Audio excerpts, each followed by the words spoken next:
This is starting to feel like whack-a-mole. You keep hitting Amius, and he keeps coming right back up.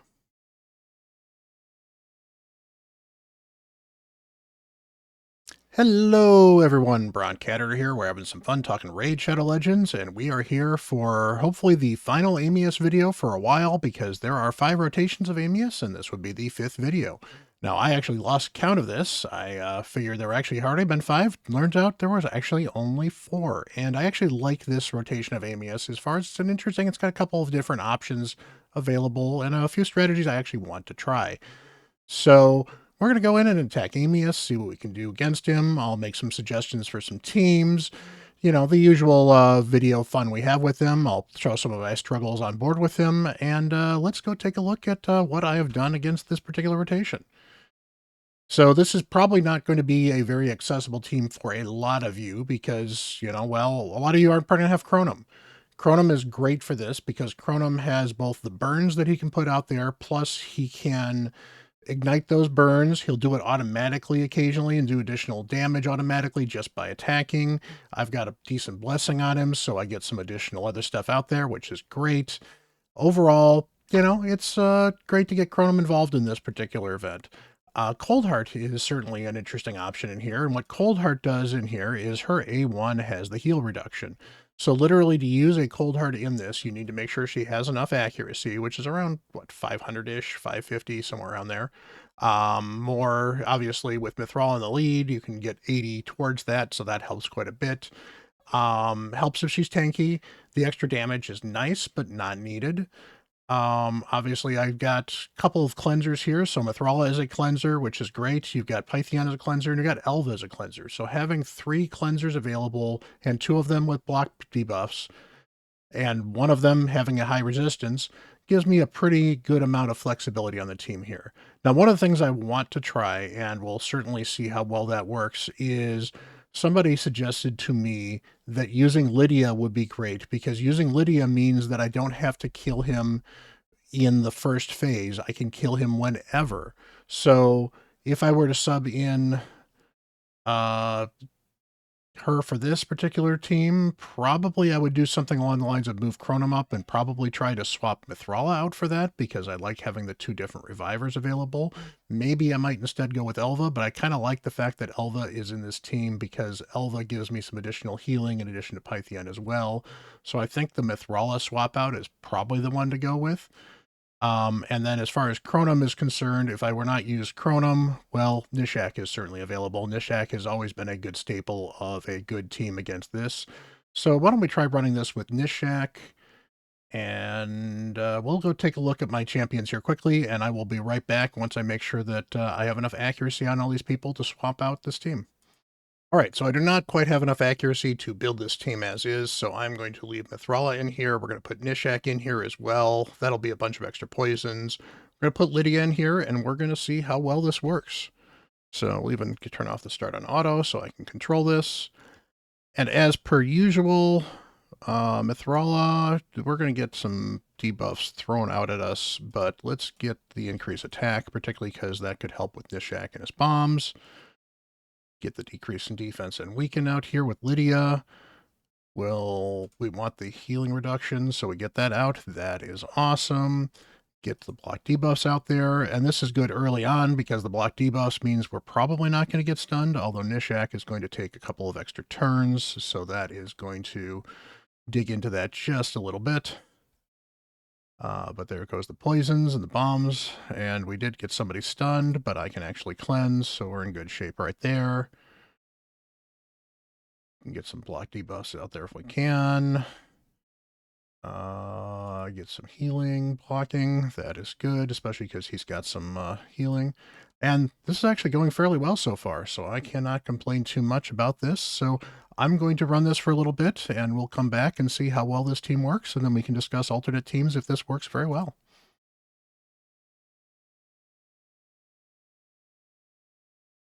Okay, I think we're going to start this over a little bit because, as you can see, I've gotten most of my folks knocked down a couple times and had some trouble keeping them alive, and I think that's because I went a little too buff-headly and have not gone enough towards just getting the poisons and the healing out there.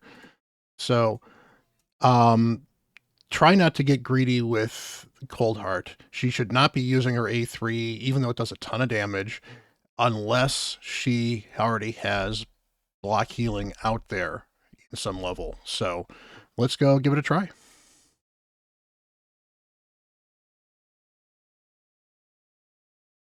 Okay, this is not going very well because I do not have enough healing to keep everyone alive.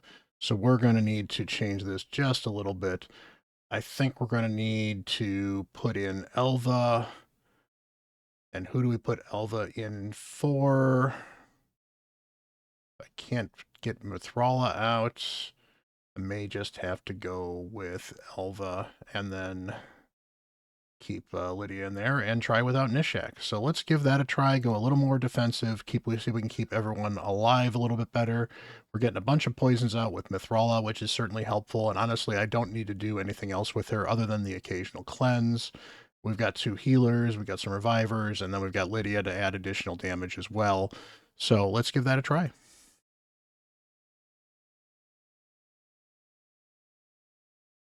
Okay, just to cut in here quickly, this is actually going fairly well. We've got a bunch of damage with poisons. We've got the increased poison sensitivity damage here from what's her name? From Lydia. Another great reason to have Lydia involved in this. We've got a bunch of poisons, mostly from Mithrala. And between that and all the other debuffs, we're actually doing a decent amount of damage and keeping the HP down. So this is working quite better than I was expecting, actually, so far. So I'm not going to complain too much. Let's just keep on going. No one's died yet either.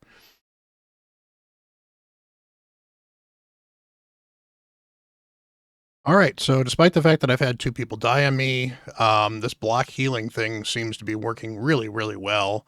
Ignore the time because I had to step away for just a minute, but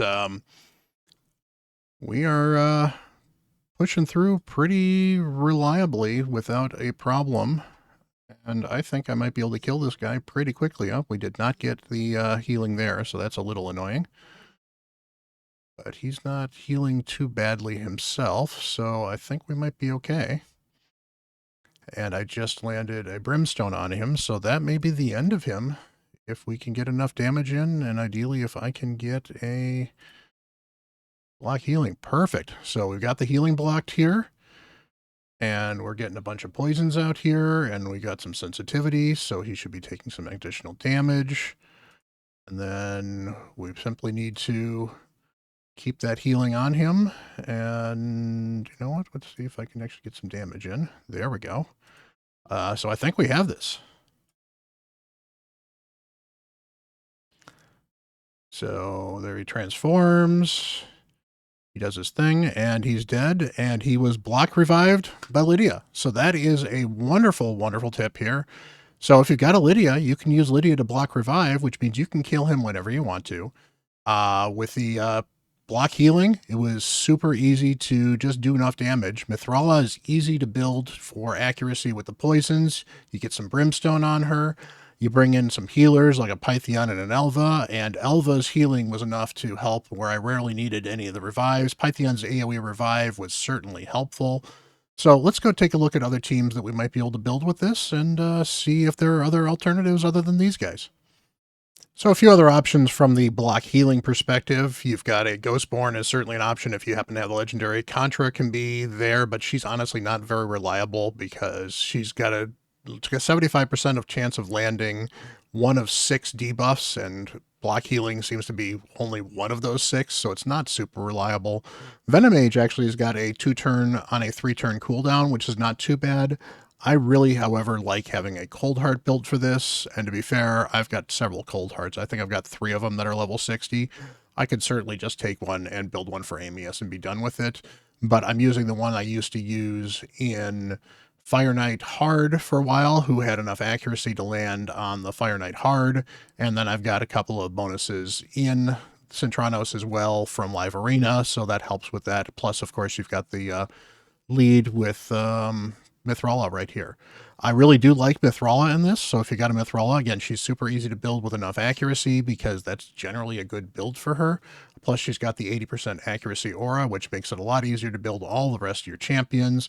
There's plenty of builds for her that are already going to be fast and are already going to fit in with what you're doing here. The build I'm using here is a build that I've made a video on before, which is for my team for the Shogun. So that's a pretty easy build to deal with. Elva is pretty easy to build. You can build her in regeneration gear. You can build her in protection gear. She's really good in protection gear.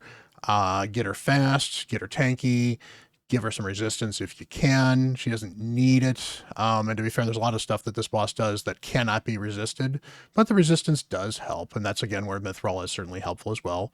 Pythion, again, high resistance, high defense, high HP, tanky, fast. He's a support build. He doesn't need accuracy. He brings you a ton of healing. He brings you some damage reduction with his passives as well, and that's actually makes him very helpful. And in fact, he pairs very well with some of the other champions that are throwing up additional buffs as well. Lydia's Lydia, so hopefully you've gotten Lydia, and honestly, you should have hit Lydia by the time you're hitting hard Centranos anyway. So, you know, my build for Lydia is built for, let's go in and take a look at my build for Lydia. My build for Lydia is in Hex. She is also built for the Odin dungeon, so she is super fast. She has some crit rate. This is just bonus damage. I don't have it maxed out, obviously. Decent accuracy, overall fairly tanky. Works fine everywhere. The extra Hex would be nice, other than it doesn't really help much. In fact, Hex hurts in this particular dungeon, so I just didn't want to rebuild her for this dungeon specifically. And as far as damage dealers are concerned, Mithrala does a great job with the poisons. Mithrala was almost my entire damage dealer for this. In fact, you're going to go check a look at the damage I did at the previous spot of there. In fact, I'll see if I can get a screenshot of that and put that in the video. And, you know, that was where most of the damage came from, was Mithrala doing poisons and just hits in general through defense. So plenty of different options there. Again, Venomage is actually pretty decent, as I mentioned before. The other advantage that Venomage brings is she also brings additional poisons. So Venomage is a solid option. Plus Venomage, if there is a block healing on the enemy, reduces the damage you take as well. So that actually makes Venomage a very good option as well, especially if you got some blessings for her.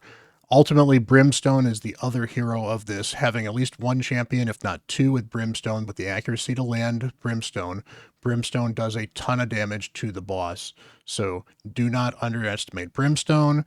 Do not underestimate the life harvest here. But honestly, the block revive made it really easy for me to beat him once and be done with it and not have to worry what phase he is.